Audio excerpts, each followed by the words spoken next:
Again good morning students, कैसे हैं आप लोग। मैं sir Rahul Bhadauria. I welcome to all of you in my channel the Rahul Bhadauria classes. I hope आप बहुत ही ज़बरदस्त होंगे, पावरफुल होंगे और इस लॉकडाउन का पूरे आनंद उठा रहे होंगे, लेकिन साथ में पढ़ भी रहे होंगे। तो guys keep watching my videos. These videos are very essential for your study. These videos are very good and important and they will help you a lot in your studies. तो please don't underestimate them. Okay, please पूरा देखा करिए, video आधे में मत छोड़ा करिए, पूरा देखा करिए।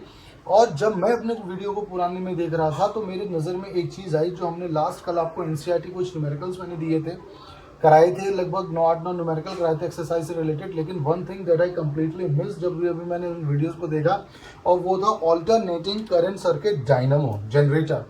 तो प्लीज़ आज, और आई अपोलोजाइज फॉर दैट कि मैं उसको करा नहीं पाया और मैंने न्यूमेरिकल्स करा दिए। Alternating current generator, alternating current generator. Alternating current generator को हम क्या बोलते हैं? AC dynamo. क्या बोलते हैं? एसी डायनामो, यानी कि ऑल्टरनेटिंग करंट डायनामो, करंट को प्रोड्यूस करने वाला रीजन। तो देखिएगा ऑल्टरनेटिंग करंट जनरेटर होता क्या है। तो ऑल्टरनेटिंग करंट जनरेटर का सबसे पहली बात, तो इसका जो प्रिंसिपल है वो प्लीज आप समझ लीजिएगा। फर्स्ट ऑफ ऑल ये होता क्या है, तो let me tell you what is it. तो ऑल्टरनेटिंग डायनामो का मतलब होता है it convert mechanical energy into electrical energy. ये मैकेनिकल एनर्जी को इलेक्ट्रिकल एनर्जी में कन्वर्ट करता है। किस में करता है? इलेक्ट्रिकल एनर्जी में कन्वर्ट करता है। That is why it is called generator. Generate करना इसका काम है, इसलिए इसको क्या कहा जाता है? जनरेटर। ठीक है, अब इसमें थोड़ा सा पहले फिगर की बात करते हैं और उसके बाद हम इसकी बात करेंगे। देखिएगा जनरेटर में होता क्या है। यहाँ पर आपका एक नॉर्थ पोल है और यहाँ पर आपका एक साउथ पोल है। आपने दो स्ट्रॉन्ग मैग्नेट पोल्स लिए हुए हैं और इसके बाद आपने क्या किया है, एक रेक्टेंगुलर कॉइल ले रखी है और इसमें आपने यहाँ पर आपने रिंग्स, कहने का मतलब स्प्लिट रिंग्स लगा रखे हैं। ये है S1 और ये है S2, और इसका जो कनेक्शन है बेटा वो C2 कार्बन ब्रशेस के साथ है और ये C1 कार्बन ब्रशेस है।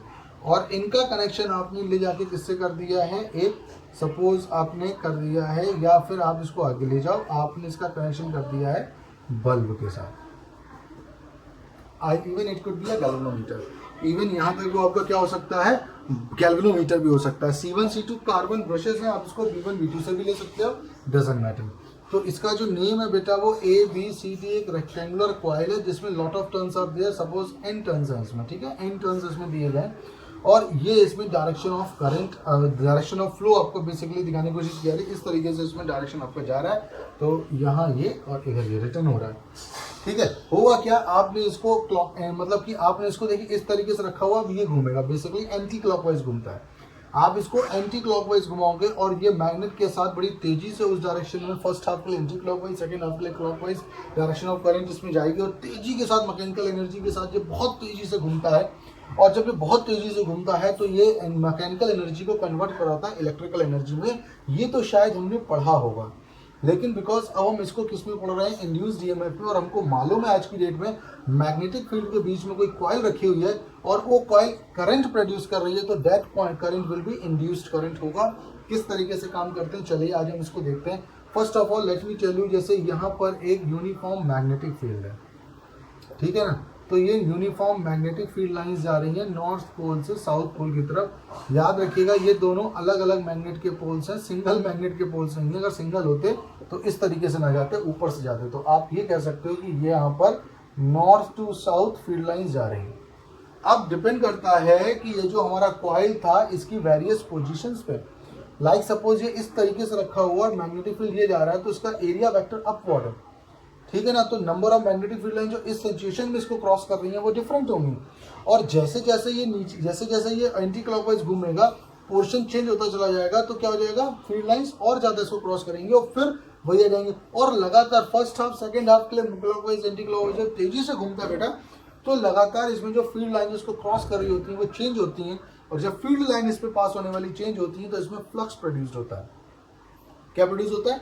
फ्लक्स। बेसिकली प्रोड्यूस भी क्या होगा, बेसिकली लगातार फील्ड लाइन बदल रही है तो फ्लक्स भी चेंज हो रहा है। And due to change in flux इसमें इंड्यूस्ड ईएमएफ जनरेट होगा, और बिकॉज ये सर्किट कंप्लीट है तो यहाँ पर इंड्यूस्ड ईएमएफ, बिकॉज क्या होगा, लगातार फ्लक्स बदल रहा है तो आपका करंट यहाँ पर प्रोड्यूस हो जाएगा, और जो करंट की जो डायरेक्शन होगी वो आपको करंट, ऑल्टरनेटिंग करंट आपको जनरेट होगा, मिल रहा है, ऑल्टरनेटिंग करंट आपको यहाँ पे प्रोड्यूस हो रहा है, जैसा कि आप इसमें देख रहे हो, ठीक है ना। फ्लक्स चेंज होने से ऑल्टरनेटिंग करंट आपका प्रोड्यूस हो जाएगा, इंड्यूस्ड ईएमएफ प्रोड्यूस हो जाएगा, क्योंकि ये लगातार फ्लक्स को चेंज कर रहा है। जो भी फील्ड लाइंस यहाँ से यहाँ जा रही है, ये बीच में आ रहा है, और नंबर ऑफ फील्ड लाइंस उसको क्रॉस कर रही है, वो लगातार बदल रही होंगी, क्योंकि इसकी पोजीशन चेंज हो रही है। देखो अभी ऐसा था, जैसे वो ज़्यादा रोकेगा और ज़्यादा रोकेगा, फिर धीरे धीरे कम होता चला जाएगा, फिर ये सिचुएशन रिपीट एंड रिपीट होगी, तो लगातार फ्लक्स बदलेगा, और फ्लक्स बदलने की वजह से इसमें लगातार ईएमएफ इंड्यूस्ड होगा, जिसकी वजह से करंट होगा। ये जो पॉइंट है इसको बोलते हैं आर्मेचर। बेसिकली ये क्या है, आर्मेचर या रेक्टेंगुलर कॉइल। ये मैंने आपको बता रखे हैं, ये क्या है, आपके पास कार्बन्स हैं, कार्बन ब्रशेस हैं, इसका काम क्या है, इसको क्लीन रखना और करंट को कंडक्ट कराना, जो भी करंट इंड्यूस्ड होगा उसको कंडक्ट कराना, और स्प्लिट रिंग्स के साथ घूमते हैं बेसिकली, ठीक है ना। तो अब जब यहाँ पे ईएमएफ आपका बेसिकली जनरेट हो रहा है, तो जरा आप समझिएगा कि वो ईएमएफ जो जनरेट हुआ है वो किस तरीके से, अलग अलग लूप्स में अलग अलग एंगल्स बनाएंगे। तो बेसिकली ये इसका एक्सिस है, और फिलहाल इसके साथ जिस एंगल पे होगी, जैसे जैसे ये टर्न होगा वो एंगल चेंज होता चला जाएगा। तो हम यहाँ पे जो आपका इंड्यूस्ड ईएमएफ यानी कि फ्लक्स चेंज हो रहा होगा, सबसे पहले तो फ्लक्स चेंज होगा, तो change in flux due to rotation of coil, rectangular coil कौन सी, A B C D in magnetic field B. तो यहाँ से फाई बी प्रोड्यूस होगा बेटा, वो क्या हो जाएगा, बी ए कॉस थीटा। क्या प्रोड्यूस हो जाएगा, बी ए कॉस थीटा। तो अगर हम थीटा की वैल्यू निकालते हैं तो रोटेशन के लिए थीटा क्या हो जाता है, ओमेगा टी। तो फाई बी की वैल्यू हो जाएगी बी ए कॉस ओमेगा टी। क्या बन जाएगी, बी ए कॉस ओमेगा टी। अगर हम इसको देखो फ्लक्स का रेट ऑफ चेंज यानी कि by Faraday's law,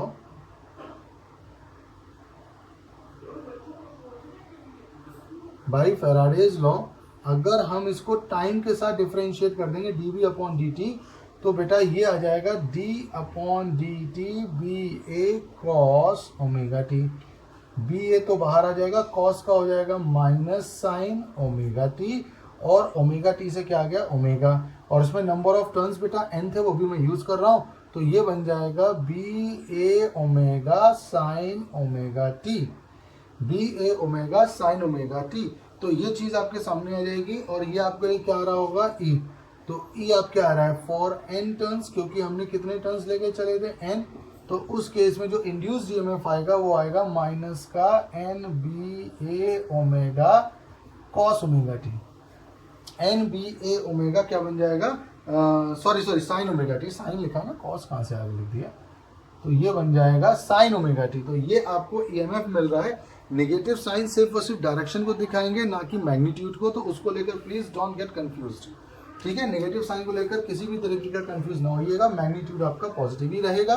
negative sign सिर्फ और सिर्फ किसको दिखा रहा है, डायरेक्शन को दिखा रहा है फॉर एन टर्न्स। अब देखिएगा एक्चुअल में होगा क्या कि ये अलग अलग पोजिशन हैं, जैसे कि पोजिशन नंबर 1 क्या है, पोजिशन नंबर 1, अब ये देखिएगा अगर ये परपेंडिकुलर हो गया तो यहाँ पर आपके पास थीटा की वैल्यू 0 परपेंडिकुलर हुआ, उसके बाद थीटा की वैल्यू मान के चलो आपने क्या लेती हो, आपने थोड़ा उसको और कर दिया, मान के चलो थीटा की वैल्यू 90 ले ली, उसके बाद थीटा की वैल्यू आपने पूरा लेके ले ली 270, कहने 90 के बाद आपने 180 ले ली, फिर आपने थीटा की वैल्यू 270 ले ली। तो उस केस में देखिए 0, अगर आप साइन 0 रख रहे हो तो 0 से स्टार्ट हो रहा है, 90 पे वो मैक्सिमम जा रहा है, यही कॉन्सेप्ट थीटा के लिए, और फिर 180 और फिर नीचे आके फिर इस तरीके से जा रहा है, इफ यू गेट।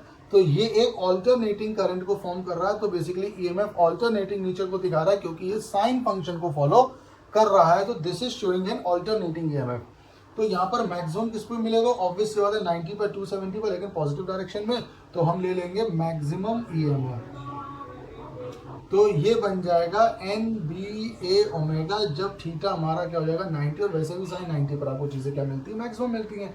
तो लगातार एंगल चेंज होने के साथ साथ इसका क्या चेंज होता चला जाएगा, बिहेवियर, और हमें पता चलता है कि वो क्या दिखा रहा है, एक ऑल्टरनेटिंग नेचर हमें शो कर रहा है। कैसा नेचर शो कर रहा है, एक ऑल्टरनेटिंग नेचर हमें शो कर रहा है। तो बेटा इस तरीके से ये एक ऑल्टरनेटिंग डायनेमो है, जो करंट को और एसी करंट को यहाँ पे प्रोड्यूस करके आपको देगा। ओके गाइस, तो ठीक है, तो ऑल्टरनेटिंग डायनामो आपने पढ़ा।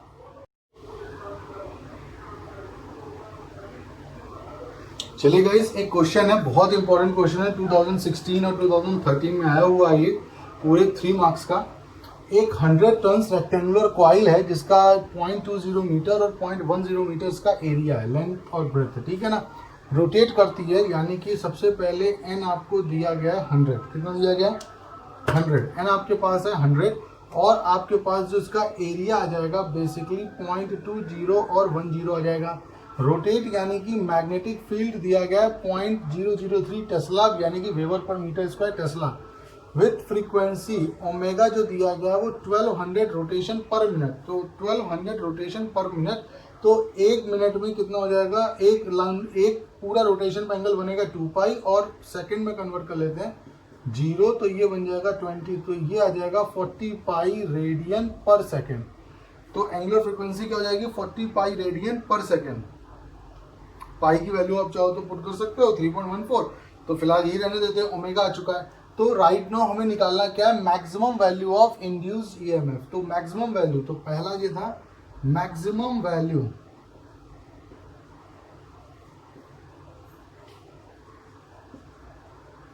तो यानी कि आपको निकालनी है पीक वैल्यू। क्या निकालनी है, पीक वैल्यू। तो जैसा कि आपको मालूम है, आपके लिए जो पीक वैल्यू आएगी वो क्या जाएगी, अभी अभी आपने निकाला था एन बी ए ओमेगा। तो एन कितना निकाला था आपने 100, बी आपके पास दिया हुआ है 0.003, और क्या था ए के लिए आप इसका मल्टीप्लाई कर लोगे 0.210 का, और ओमेगा कितना था आपके पास 40 pi. Just calculate and get your result. Number 1। Question number 2, उसके बाद बोल रहा है क्वेश्चन नंबर 2 में instantaneous EMF when coil is perpendicular to field. जब कॉइल आपके परपेंडिकुलर टू फील्ड आ रहा है तो आपको इंस्टेंटेनियस वोल्टेज यानी कि ई चाहिए। तो e equals to e naught sine omega t. Omega t का मतलब यहाँ पर सीधे सीधे थीटा है, और थीटा की वैल्यू 90 है, तो उस केस में आपका ई नॉट आ जाएगा, यानी कि ये जो वैल्यू निकाली है वही आपका रिजल्ट देगा, ठीक है ना। तो यहाँ पर बेसिकली आपका जस्ट अ मिनट, थोड़ा सा मैं आपको इसमें से कंसिडरेशन दे देता हूँ। ये मैग्नेटिक फील्ड होगा बेटा, ये मैग्नेटिक फील्ड होगा और इस तरीके से रखा हुआ है, तो इस केस में ये परपेंडिकुलर, जबकि ये एक्सिस के साथ क्या है 0 डिग्री पर है। तो जब आपका फील्ड नॉर्मल होगा, अगर आपने फील्ड को इस तरीके से रखा तो एंगल आपका 0 बनेगा। तो दिस इज माय मिस्टेक, यहाँ पर अगर आपके 90 रख रहे हो तो बेसिकली एरिया वेक्टर आपका 0 बन रहा है। क्या बन रहा है, परपेंडिकुलर होने पर एरिया वेक्टर आपका 0 बनेगा। तो यहाँ जब 0 कर देंगे तो साइन 0 की वैल्यू क्या हो जाएगी 0। तो परपेंडिकुलर यानी कि कॉइल आपका जो परपेंडिकुलर रखा तो एरिया वेक्टर की डायरेक्शन पे वो 0 हो जाएगा। ये पार्ट हुआ सेकंड। उसके बाद हमें निकालना है थर्ड निकालना है इंस्टेंटेनियस ईएमएफ 30। देखिएगा अब बेसिकली बहुत ध्यान से देखिएगा, जब ये फील्ड जा रही है और इस तरीके से रखा है तो फील्ड के साथ कैसा होगा एरिया वेक्टर परपेंडिकुलर। अब हमें वहाँ 30 पर रखना है, तो यहाँ पे जो वर्किंग आ जाएगा 90 माइनस 30 यानी कि 60 डिग्री पर आ जाएगा। यहाँ पे 60 लगा देंगे, तो ये थर्ड वाला जो केस था e equals to e naught sine 60 degree. तो बस ये पूरा निकाल के साइन 60 की वैल्यू √3/2 का इसी में कर देंगे प्रोडक्ट, ठीक है ना। तो ये ई नॉट हो जाएगा और सब कुछ निकाल चुके हो। आर आपके पास आ चुका है। क्या निकाला, हाउ मच पावर। तो पावर ई, तो पावर आपके लिए फाइनली जो फोर्थ में आपको निकालनी पावर, तो पावर हो जाती है ई आर एम एस। देखिए पावर आपको निकालनी, अब पावर के लिए फॉर्मूला क्या निकालेंगे, e R M s into i R M s, e i R M s into i R M s. अब आई कहाँ से मिले, आई जब मिलेगा जब i R M s equals to e R M S upon resistance यानी कि are. तो आप इस तरीके से निकाल सकते हो। नहीं तो एक छोटी सी बात मुझे जो याद आ रही है वो ई नॉट अपॉन √2 कर दो और आई नॉट अपॉन √2 कर दो। ई आर एम एस क्या हो जाएगा, ई नॉट अपॉन √2, और आई नॉट क्या हो जाएगा, I R M S upon √2। E R M S क्या हो जाएगा, E naught upon √2, I R M S क्या हो जाएगा, आई नॉट अपॉन √2। इसको लगा के इसको कैलकुलेट करिएगा गाइज, मोस्ट इंपॉर्टेंट आपका क्वेश्चन है। अगले कुछ क्वेश्चन में आपको और कराता हूँ। तो इस तरीके से अब ये फाइनली आपको अल्टरनेटिंग करंट वाला चैप्टर कंप्लीट होता है गाइज। अब जो हम अगला चैप्टर स्टार्ट करेंगे वो होगा electromagnetic waves. NCERT numericals please करते रहिएगा, ठीक है ना। कोई डाउट हो बताइएगा। इलेक्ट्रोमैग्नेटिक वेव्स पे हम मिलते हैं नेक्स्ट वीडियो में। Till then bye bye, see you. Take care.